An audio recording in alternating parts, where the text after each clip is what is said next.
Bismillahirrahmanirrahim.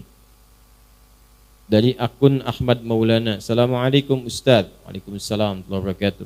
Saya mau bertanya, boleh tidak? Boleh. Namanya bertanya ya. Wah, belum tentu dijawab kan? Minta tolong dengan sangat dijawab ya Ustaz. Baik. Apa hukum membaca Al-Quran tidak pakai irama? Dan adakah dalil yang menekankan membaca Al-Quran harus dengan irama? Mohon penjelasannya Ustaz. Terima kasih. Baik. Apa itu irama? Irama adalah Roma. Roma adalah irama. Kan? Irama itu suara yang mengandung nada. Ya kan? Suara yang mengandung nada. Singkatnya begitulah. Bila kita bicara tentang suara yang bernada, apa kaitannya dengan Al-Quran? Maka kita bisa turunkan nanti, ambil satu hadis dulu, satu hadis. Kita tuliskan dulu ya supaya kuat referensinya. Boleh dicek nanti ya, boleh dicek. Rawinya namanya Al-Bara. Al-Bara. Ya, Al-Bara bin Azib. Ditemukan di Ibnu Majah misalnya. Nomor hadis 1342. Di Al-Bukhari ada, tapi mu'allaq sifatnya. Dan nanti mausul juga di beberapa hadis yang lain. Perhatikan baik-baik. Langsung saja qala Rasulullah sallallahu alaihi wasallam. Perhatikan kalimatnya. Zayyinul Qur'ana bi aswatikum atau kama qala Rasulullah sallallahu alaihi wasallam. Baguskan bacaan suara-suara kalian itu saat membaca Al-Quran. Baguskan suara kalian itu saat membaca Al-Quran. Zayyinul Qur'ana bi aswatikum. Baguskan bacaan Quran itu melalui suara-suara kalian. Intinya demikian. Fa inna husnas sauti yazidul Qur'ana husna. Karena bagusnya suara itu bisa berdampak juga kepada bagusnya penerimaan dari ayat-ayat Quran yang didengar. Jadi kalau suara yang digunakan untuk membaca itu bagus, baik, maka terdengarnya pun enak. Bagus, baik. Nah, sekarang standar bagusnya apa? Apakah standar bagusnya yang disebut dengan irama itu menjadi lagu, atau ada nada, atau yang lain? Maka ulama mengatakan maksudnya akhriju bi aswatikum, ya, maka keluarkanlah dengan suara-suara Quran itu, dengan suara-suara kalian itu, bihi, saat membaca Al-Quran, bitajwidi wa tahsini wa tartili. Yang dimaksud bagusnya suara ini adalah satu, mengacu kepada tajwid, atau standar tahsin, atau tartil. Ambil yang pertama, apa itu tajwid? Yuk ngaji kita kitab tajwid. Ambil yang paling tipis diajarkan di pesantren, namanya Hidayatul Mustafid fi ilmi tajwid. Pembukanya, ma ilmi tajwid. Mat tajwidu, at-tajwidu lughatan al-ityanu bil jayyidi wastilahan ilmun yu'rafu bihi haqqahu wa mustahaqqahu min as-sifati wal mududi wa ghairi dhalika kat-tarqiqi wa tafkhimi wa nahwihima. Ma ghayatu ilmi at-tajwidi ghayatuhu bulughun nihayati fi itqani lafdhil qur'ani ala ma tuluqiyya min al-hadrati nabawiyyati afsahiyyati wa qila ghayatuhu sawnil lisani 'anil khata'i fi ita'i kitabillahi ta'ala. Paham? Tidak. Baik. Apa itu tajwid? Itu saya pelajari di tahun 97. Saya baca itu, belajar di hari Rabu. Pelajarannya sore jam 4, saya baca jam 2. Saya hafalkan itu tahun 97. Berarti sekarang sudah berapa tahun? 15 tahun ya? Ada kurang lebih ya? 15 tahun. Saya ingatkan kepada adik-adik yang masih belajar atau kita semua, salah satu wasilah untuk menguatkan hafalan itu nanti ada 3. Ada 3. Ada berapa? Ada 3. 1, jauhi maksiat.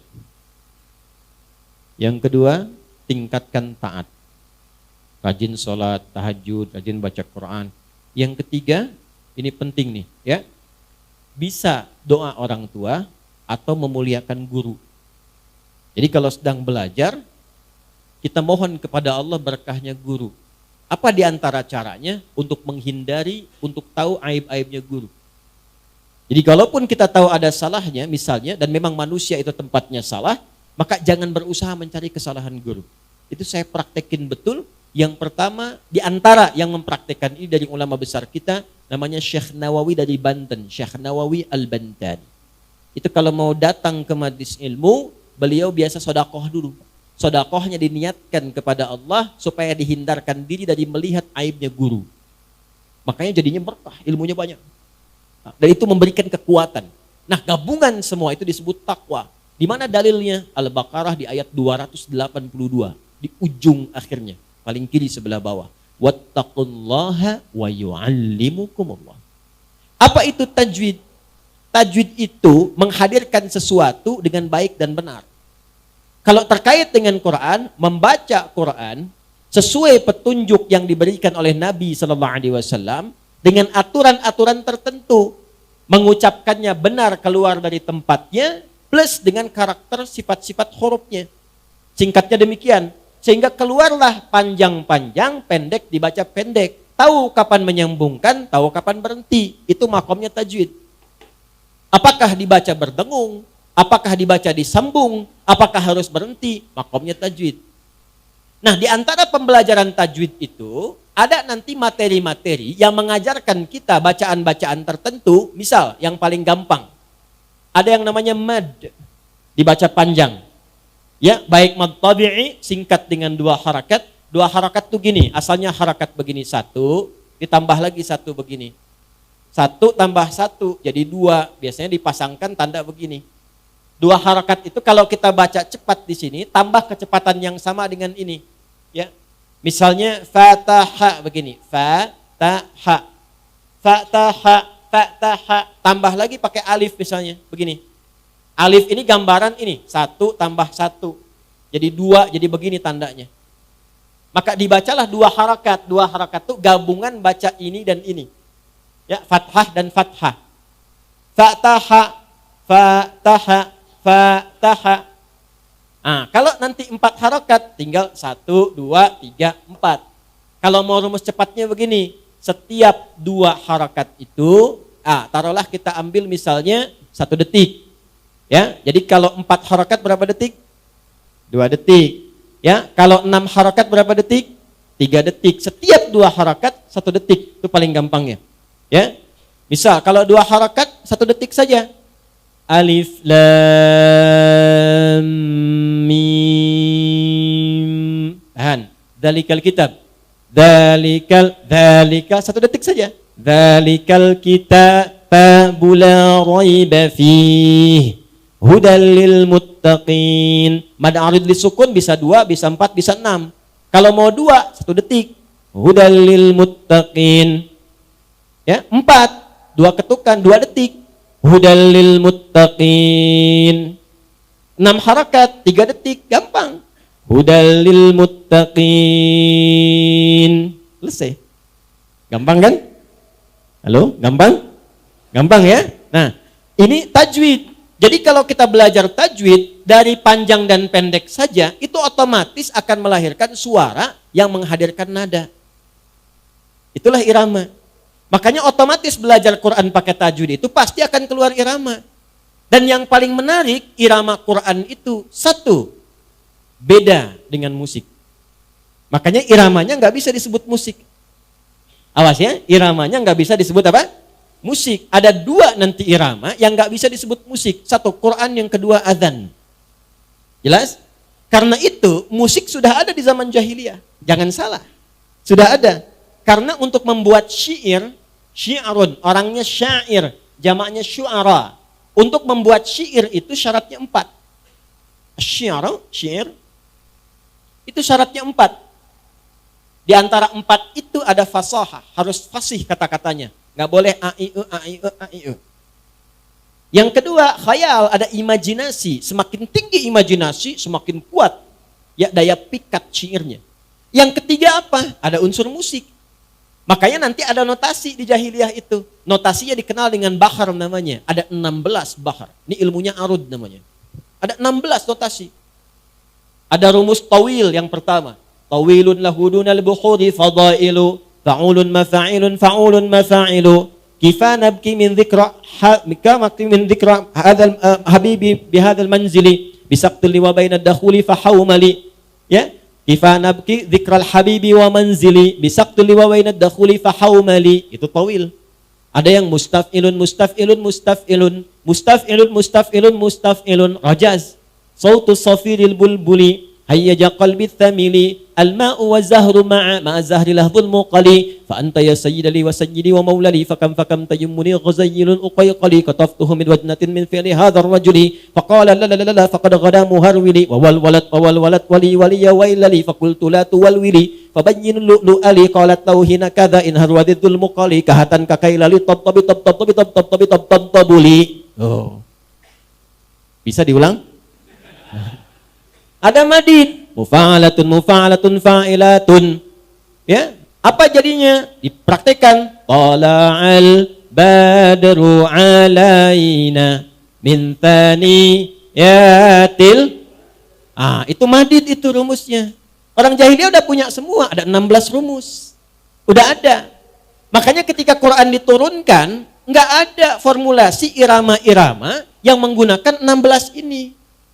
Makanya mereka tahu ini bukan musik. Mereka paham itu. Karena nggak ada satupun rumus musik dipraktekkan di Quran. Mereka tahu ini bukan buatan manusia. Cuman karena gengsi aja menyoal. Mereka tahu Abu Jahal, Abu Lahab, dan Abu yang lainnya itu. Selain Abu Bakar dan yang baik-baik ya. Itu tahu mereka semua itu. Makanya dulu pun sahabat ngerti, syair itu ngerti. Banyak sahabat ngerti. Tapi nggak pernah ditemukan ada sahabat Nabi baca Quran pakai irama musik, itu nggak pernah. Anda pernah dengar nggak Abu Bakar misalnya baca surat Ad-Duha ya dengan rumus madid, wadduha wallaili idza saja? Pernah dengar? Nggak pernah. Karena iramanya beda. Karena itu nggak pernah ada sanadnya. Ya, kalau sudah ada tajwidnya, jangan dipaksakan pakai irama musik. Karena itu nggak akan enak keterimanya. Iyyaka na'budu wa iyyaka nasta'in. Coba baca Quran gitu, bubar jamaah itu. Alam nashrah laka sadrak. Nggak bisa.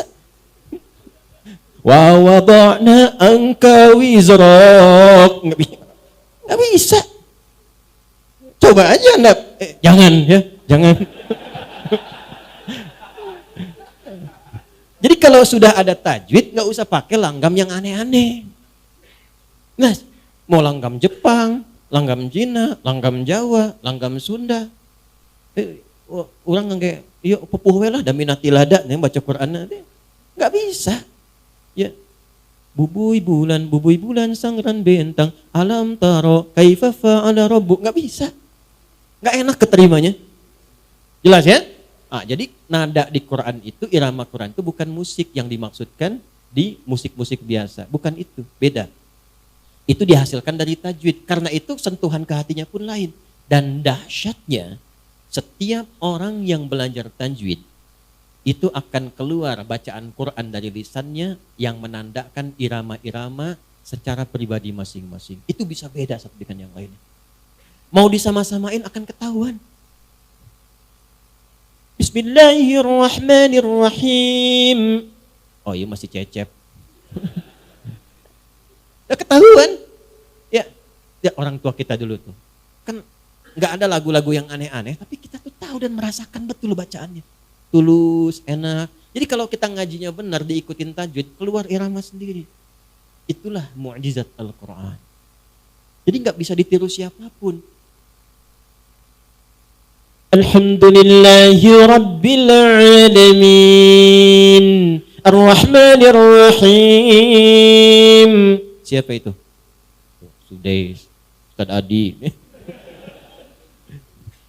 Ya, jadi kita udah bisa, oh ini Ausi ini Al-Affas ini Oh ini sudes, ini sorem. Udah ada cirinya sendiri gitu. Dan jadi pribadi aja. Karena itu kalau baca Quran, ikut tajwid, jangan ikut lagu. Itu telinga saya tuh sering kali panas kalau jadi makmum. Sering kali panas tuh, tapi nggak bisa dikucek. Kalau imam lagunya bagus emang, cuman tajwidnya merantakan. Iyyaka na'budu wa memang bagus lagunya. Cuman kepanjangan gitu. Ya. Jadi jangan ngikutin lagu. Jangan ngikutin lagu. Sekalipun nanti ada sebagian ulama membuat standar-standar irama. Seperti Bayati, bukan Buyeti, Bayati. Ada soba, ada ros, kan? Ar-tayran 'alal ghusni yunadi. Ya kan? Ada itu ya? Ada dipraktekkan di Ar-Rahman itu kan? Khalaqal insana min salsalin kal fakhari wa khalaqal jan. Ya, kurang lebih begitulah ya, kurang lebih. Saya kan bukan ahli di maqamat ya. Tapi maksud saya itu gambaran-gambaran spesifik untuk Quran. Tapi jangan maksakan baca Quran untuk dibawa ke lagu. Jelas? Karena itu di era Islam, ketika Islam datang memberikan pencerahan dan perubahan, lagu-lagu yang tadinya inspirasi-inspirasi kosong, jadi orang jahiliyah tuh biasa, kalangan para syair, syu'ara itu ada yang datang ke lembah-lembah cari inspirasi. Sehingga lupa dengan anak, lupa dengan kegiatan yang lain. Untuk dapat imajinasi aja lirik-lirik tertentu. Sehingga meninggalkan kegiatan yang pokok, itu dicela oleh Quran. Tidak dibenarkan. Ya, maka turun Quran surah Asy-Syu'ara ayat 227 itu. Wasy-syu'ara yattabi'uhumul ghawun. Alam tara annahum fi kulli wadi yahimun. Seringkali mereka mencari inspirasi datang ke lembah-lembah. Cuman sayang meninggalkan banyak kegiatan yang positif. Kalau diadopsi sekarang nggak usah ke lembah, kadang-kadang gelapin lampu semua, nyalain lilin satu cari inspirasi, tapi sholat ditinggalkan, anak lupa dimandiin, tuh kan? Dan sebagainya dan sebagainya. Nah itu yang tidak diinginkan. Maka dirobahlah dalam nanti peradaban Islam, irama-irama musik tadi dialihkan kepada yang disebut dengan nazam. Maka nazam disertakan kepada disiplin ilmu. Apa diantaranya? Di bahasa ada namanya alfiyah. Alfiyah Ibnu Malik itu yang paling terkenal 1002 bait. Rumusnya masih sama, yang rajaz, mustaf'ilun, rajaz muzdawaj namanya. Tapi dibawa untuk menghafal kaidah bahasa Arab. Kalamuna lafdun mufidun kastaqim, wasmun wa fi'lun thumma harfunil kalim, wahiduhu kalimatun wal qawlu am, wa kilmatun biha kalamun qad yu'am. Bil jarni wa tanwini wan nida wa al wa musnadin lil ismi tamyizun hasal bita fa'alti atat wa ya if'ali wa nun iqbalanna fi'lun yanjali. Kalau kita hafal ini, pakar di bidang nahwu dan saraf. Ada alfiyah di bidang hadis. Ada alfiyah, ada nanti syatibiyah. Itu nawamat semua itu untuk menghafal kaidah-kaidah tajwid. Nah, itulah di masa era Islam. Begitu mulai ditinggalkan khazanah pengetahuan itu, menjauh dari Quran, jauh dari hadis, orang dulu baca hadis itu jadi kurikulum hidup. Aduh saya gelisah, iman saya itu naik turun terus, gimana supaya naikin dan gak turun? Maka bacalah kemudian kurikulum hadis. Yang dicari di Al-Bukhari itu bukan cuma 1-2 hadis. Buka topiknya, Kitabul Iman, kitab yang kedua, topik yang kedua tentang iman, 57 hadis. Dipelajari semuanya, sehingga iman naik lagi. Pencari ilmu, baca topik nomor 3, Kitabul Ilmi. Itu caranya. Jadi cara orang berinteraksi dengan hadis itu membawa hadis sebagai kurikulum kehidupan. Anda pebisnis, kenapa nggak mengeluarkan hadis-hadis tentang bisnis? Anda pelajar, kenapa nggak mengeluarkan ayat-ayat hadis-hadis tentang ilmu? Al-Bukhari itu sebelum menampilkan hadis, ayatnya dulu. Ayat hadis, ayat hadis, ayat hadis. Nanti prakteknya lihat di sirah. Makanya kita itu lengkap, nggak ada celahnya sama sekali. Begitu itu ditinggalkan, ngajinya 1, itu pun nggak jadi kurikulum hidup. Babnya diniat aja, innamal amalu binniyat, innamal amalu binniyat. Sampai di situ. Kita ini siapa? Sebagai seorang ayah, saya tanya jujur aja malam ini. sebagai seorang ayah, pernah nggak mengeluarkan ayat-ayat bimbingan tentang menjadi ayah yang baik? Katanya pengikut Nabi, pernah nggak mengeluarkan hadis-hadis Nabi tentang ayah? Pernah nggak mengeluarkan ayat-ayat dan hadis tentang bagaimana tanggung jawab seorang anak terhadap orang tuanya? Ya bagaimana mau soleh kalau petunjuk kesolehan itu nggak pernah dibaca? Bagaimana mau benar kalau kebenaran itu nggak pernah dihadirkan? Harusnya baca, pahami, amalkan. Itulah muslim. Karena itu disebut muslim, tunduk, patuh. Pada apa? Pada ketentuan. Ketentuan siapa? Allah. Ada di mana? Quran. Penjelasnya di mana? Hadis. Makanya syahadat kita 2 paketnya. Asyhadu an la ilaha illallah wa asyhadu anna Muhammadan Rasulullah sallallahu alaihi wasallam. Begitu caranya. Begitu ditinggalkan itu balik lagi. Makanya yang tadinya maqamat, nazamat untuk ilmu, balik lagi begitu diambil oleh barat jadi notasi musik lagi. Notasi musik lagi. Dibawa ke Persia. Jadi apa di Persia itu? Jadi do re mi fa sol la si do, dal ro mim fa sol lam si dal. Itu dari Persia, dari khazanah Islam. Ketika diambil kemudian ke barat, dikembangkan di barat, kan barat punya tipikal, keimanan kan belum ada. Dikembangkan dengan intuisi saja, maka jadi notasi lagi. C, D, E, F, G, A, B, C, G, A, B, C, D, F, Is, G, D, F, Is, G, A, B, Cis, D, A, B, Cis, D, F, Is, Gis, A, F, Is, Gis, A, B, Cis, Dis, E, B, Cis, Dis, E, Fis, Gis, Ais, B, Fis, Gis, Ais, B, Cis, Dis, Ais, Fis, Cis, Dis, Ais, Fis, Gis, Ais, Bis, Cis. Saya hafal. Cuman apakah main musik bisa? Tidak.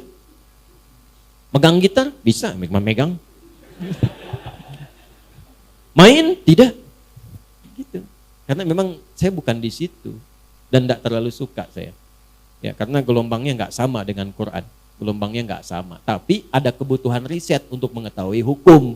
Sehingga bisa membedakan mana yang dibolehkan, mana yang tidak. Ini yang boleh, oh ini yang digunakan.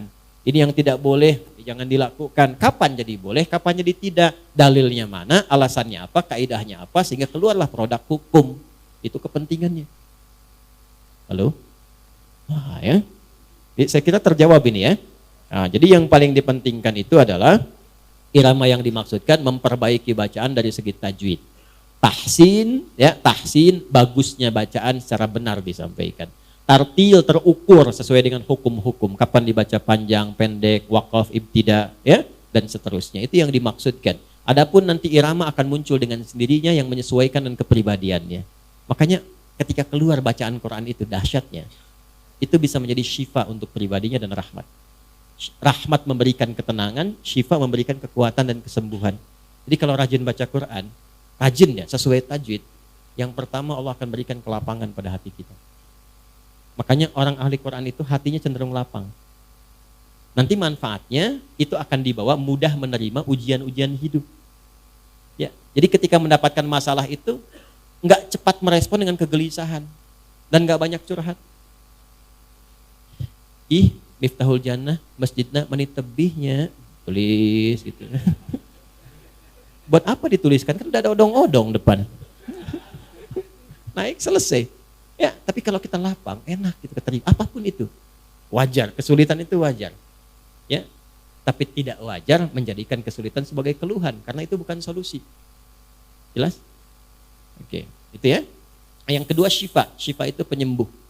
Ya, penyembuh pertama itu bagi penyakit hati. Hati itu ada penyakit. Kalau penyakit fisik disebut dengan daun, obatnya dawa. Penyakit hati disebut dengan maradun. Fi qulubihim marad. Fazadahumullahu marad. Marad itu apa contohnya? Kalau penyakit fisik itu pusing, mual, sakit luar. Kalau penyakit hati riya, sombong, dendam, iri hati. Makanya irinya iri hati. Saya belum pernah temukan iri akal. Iri hati. Itu yang dijaga. Bagaimana cara satu obatnya? Meningkatkan ibadah. Yang paling potensial bisa digunakan adalah dekat dengan Al-Quran. Makanya orang ahli Quran tuh lembut gitu. Ngelihat orang tuh bi'ainir rahmah, dengan pandangan kasih sayang. Ya, jadi kita melihat orang tuh selalu ada peluang taatnya gitu. Saya tuh kadang juga suka minta maaf pada orang-orang yang mungkin pernah menyakiti. Kalau cara saya merespon mungkin kurang baik. Ya. Kenapa? Karena sepanjang berkehidupan dia masih punya hak untuk menjadi soleh. Dan jangan hambat itu. Sepanjang dia hidup, kita hidup, beri jalan untuk berbuat baik. Walaupun itu pilihan bagi yang bersangkutan. Minimal hisab kita diringankan. Ya, saya tidak ingin ditanya di akhirat nanti, kenapa kamu cela dia? Ya kan? Padahal dia saya biarkan mencela kamu supaya kamu memaafkan dia, dan dengan maaf itu ada doa untuk dia, mungkin demikian. Jelas ya?